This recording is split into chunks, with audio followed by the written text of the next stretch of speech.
vraiment dans une pauvreté extrême. Ça existe bel et bien ici dans ce continent africain et même d'ailleurs dans tout état boo mënti dem it dina ci am ay parties yoo xamante ne nii dëgg-dëgg da ngay seen ne askan wi ba ci fii Sénégal am na ñoo xamante ne na bu fii sécurité alimentaire am na ñu ko amul de. Donc sécurité alimentaire boobu des na doon dëgg-dëgg une réalité en Afrique. Je ne sais pas ce que le président, parce qu'en réalité j'ai pas vraiment suivi, je ne sais pas ce qu'il a concrètement dit. Est-ce que dafa wax ne c'est une vérité ou alors c'est quelque chose de réel, la sécurité alimentaire en Afrique, mais je pense que déjà c'est quelque chose boo xamante ne on peine à le résoudre, et cela dans tous les pays de ce continent-là. Am na dëgg la c'est d'autres pays yoo xamante ne ils sont peut-être développés ci visuel yi ñu ci jot a gis, mais dama ne la partout où tu vas tu rencontreras toujours des populations yoo xamante ne qui sont confrontés à ces problèmes de sécurité alimentaire. Donc aujourd'hui ci li nga xamante ne moom mooy sommet bi nga xam ne foofu le président de la République demoon te doon wax également que Afrique dafa war a am position bu am solo, benn siège boo xamante ne dañ ko fay dëptal foofu. Parce que tey Afrique dafa di continent bu incontournable. te mënuñu jël yenn décision yi wala mënuñu jël yenn convention yi te boolewuñu ci li nga xamante ne moom mooy continent africain. Je dis oui, je suis d'accord sur ce point-là. Bokk na ci kàddu yi mu yëkkati ne na si l'Afrique n'est pas en sécurité, le monde ne le sera pas. C'est clair. Parce que aujourd'hui Nabou ñoom seen ay richesse encore une fois dañuy ñëw puiser fii ci ñun li ñu am. dem exploiter bu ñu ñëwee jaayaat ñu ko. En réalité c'est comme ça que ça se passe. Et dans tout conflit bu mu mënti doon ci seen ñoom ils ont besoin malheureusement des ressources africaines. Ils ont besoin des bras des Africains pour pouvoir se développer et dans tout ce qui s'ensuit. Mais donc loolu xam nga au-delà de l'acceptation qu'aujourd'hui le continent africain malgré que dafa nekk en miniature ci carte bi continent la boo xamante ne dëgg-dëgg boo dee seet koom-koom ak ci wàllum richesse ci ñun la ne. Léegi le travail et est-ce que nous avons conscience de ces potentialités-là que nous avons. Et nous pouvons l'exploiter à bon escient. Mooy ci loo xamante ne ñun ñoo koy jëriñoo. ñun ñoo ciy gagné te ñun dañu ci perte. Mais sécurité alimentaire moom dëgg-dëgg amu fi nag moom président dafa wax Papa Assane que sécurité alimentaire dafa am Afrique. non waxul loolu. lan la wax. dafa ne nañu gën a jàppale africain yi. Afrique pour que mu am sécurité alimentaire. waaw mais nag africain yi Afrique bu ko amulee le monde du ko am. Mais nag le problème serait pour régler la sécurité alimentaire en Afrique est-ce que ñu jëfandikoo li nga xamante ne ñoom bu ñu teggee seen loxo parce que ñu wax leen ñoom ñu génne seen loxo ci suñu doxalin comme ça ñun li nga xamante ne moom la ñuy dundee africain bu nekk di ko produire di ko dundee et ça peut-être ça pourrait régler la sécurité alimentaire en Afrique. C'est ce que j'allais dire tout simplement que aujourd'hui le problème des Africains doit être réglé par les Africains. Et mooy li ma la doon wax sànq ne la il faudrait que ñun continent bi ñu jël conscience ci li nga xamante ne am nañu ko ci wàllum potentiel li ñu am ci wàllum doole li ñu am ci wàllum intelligence. ñu exploiter ko à bon escient bañ di dem souvent wuti ji xaalis bi feneen wala expertise bi feneen alors que nous avons tout ici chez nous mais loolu il faut ñu gëm ko nabu. Et la vérité est que ici même en Afrique on manque de cette union là. Union boobu amuñu ko ñun parce que jàpp nañu ne dépendance bi il faut toujours que ça vienne d'ailleurs. Et tant que ñu ngi raisonner ci mentalité boobu mais li ñu nekkee ni lu ñu ci gaaw a jóge du ñu ci gaaw a génn dañuy gën a enfoncer wu ci ay dettes dañuy gën a enfoncer wu ci cette nouvelle forme de colonisation là malheureusement te bu boobaa li ñuy soxla ci wàllum émancipation ci wàllu continent africain duñ ci gaaw a egsi. Et la preuve j'ai toujours parlé de ces toutes grandes institutions qui sont là et qui ne servent rien au continent africain.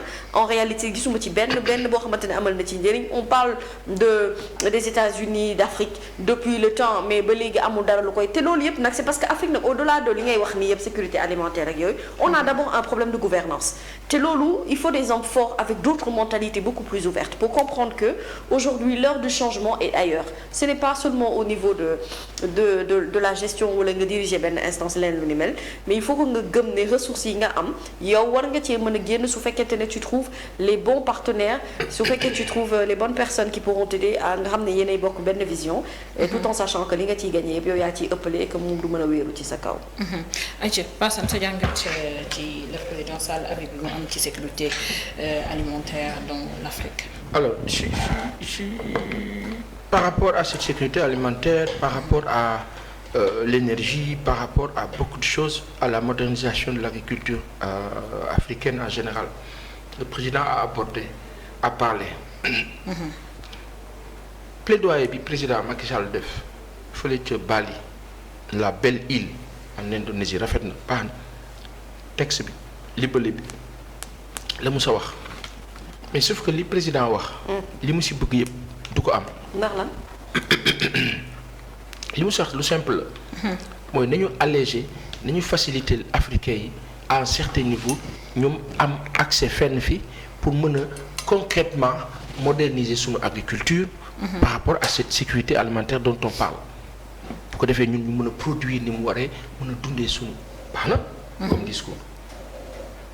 tu le dis à des gens yoo xam ne. 10 milliards d'ans xulil duñ la fekk ci loolu.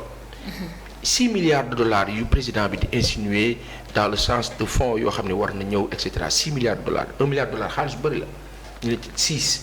mais est-ce que xam nga ni 6 milliards de dollars yooyu daanaka ñoom européens yeeg occidentaux yi dañ koy jox Ukraine ci weer.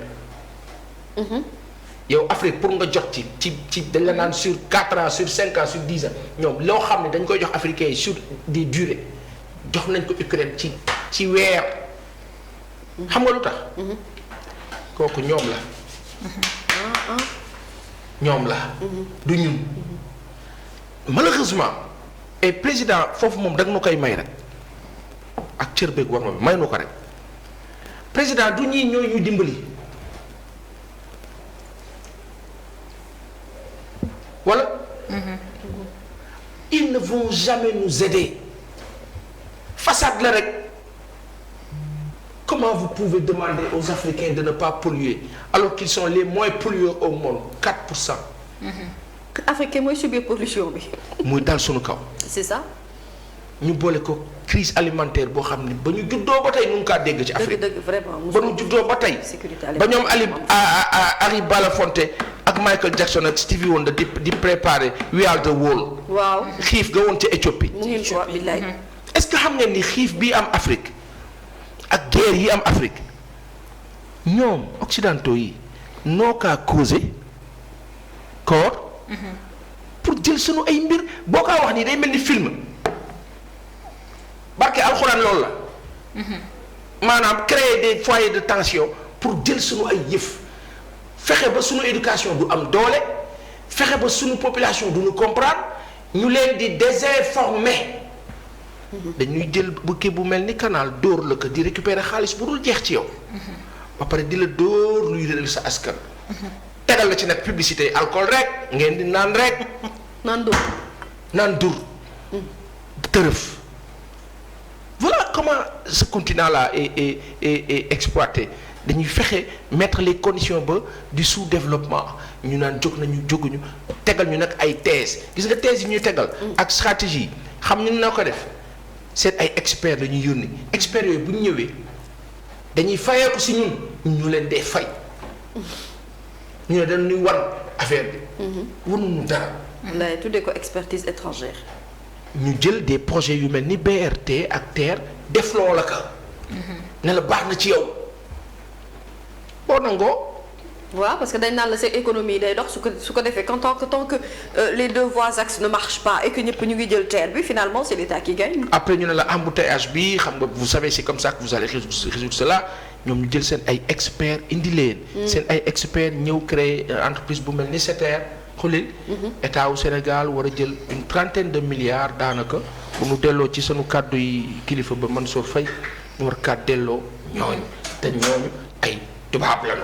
maanaam golo bay baabu dundee président nag li moo wax ak la mu wax fële ca kilifa ya dégg nañu ko li mu leen wax dans le fond c'est intéressant mais malheureusement ce n'est pas révolutionnaire ça ne va pas changer grand chose parce que nasaraan parewul pour bàyyi Afrique mu libre Afrique kay mooy war a taxaw ne ko léegi sax yow génnal sunu ay mbir amul problème on va galérer 5 ans 10 ans mais daanu ko gérer génnal mais du génn parce que satellite am yépp mu ngi suñu kaw mu ngi parce que déggoo ma ne la dee rek waaye nasaraan du ñu bàyyi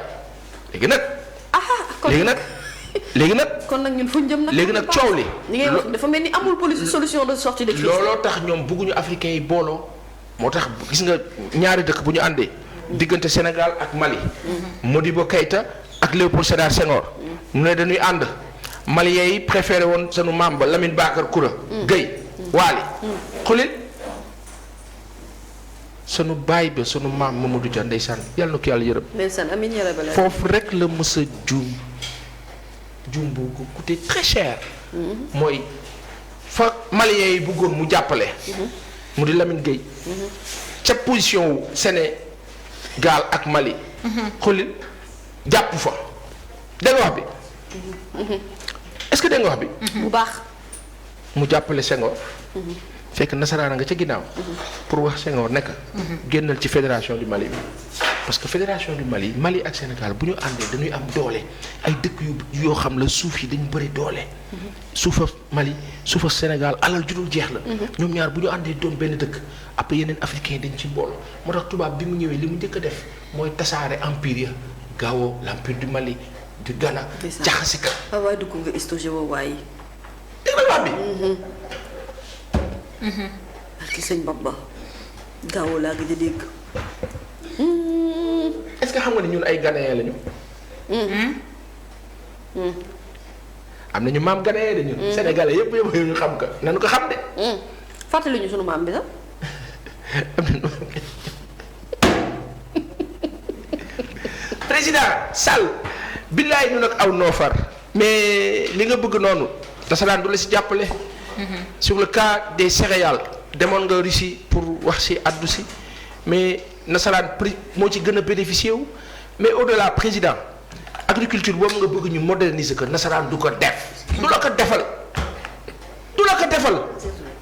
parce que bu la ko defalee nga am doole dootoo jënd ceeb dootoo importer xaalis bi mu war a encaisser muy garantir sa xaalis yow dootu ko am. donc saa yi du la bàyyi nga dem. moom koy di nga discours GV bu ne fu mu amee nga dem wax dara. ñu ma njëkk a déplorer hier mooy le fait que ñu naan dañu bëgg pour que ñu am fa benn siège on n'en a pas besoin. avoir un siège qui sommet am siège te yow sa kàddu amul doole. sa kàddu amul fa doole limite ñoom dañ lay xool pour yërëm la te bëgguñu sécurité alimentaire bi ñuy wax en Afrique bëgguñu am ko tout simplement parce que ku suur xalaat ku suur. waaw c'est ça.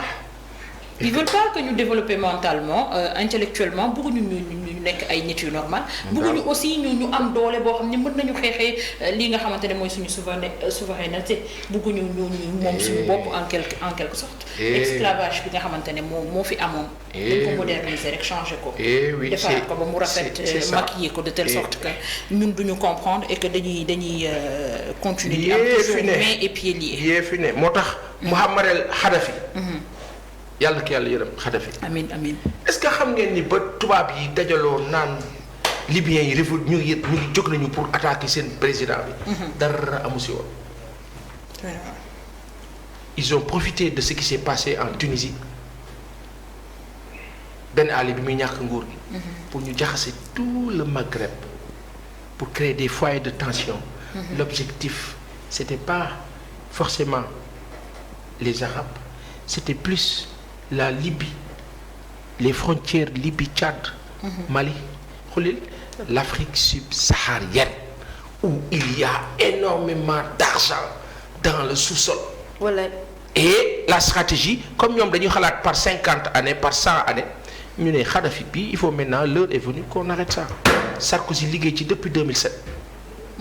L'erreur fatale de Kadhafi c'est d'avoir été à Paris avec sa mallette. moo tax criminel bi gën a mag ci àdduna bi Sarkozy la dañ ko war a jàpp. moom Nicolas. dañ ko war a jàpp borom voilà Tchétchénie. ton pays mon pays c'est comme ça ton pays c'est comme ça. La Tchétchénie. on a parlé de la non mais tam nañ la nag on a parlé de la Tchétchénie. Président. Vous aurez beau discourir face à ces occidentaux là.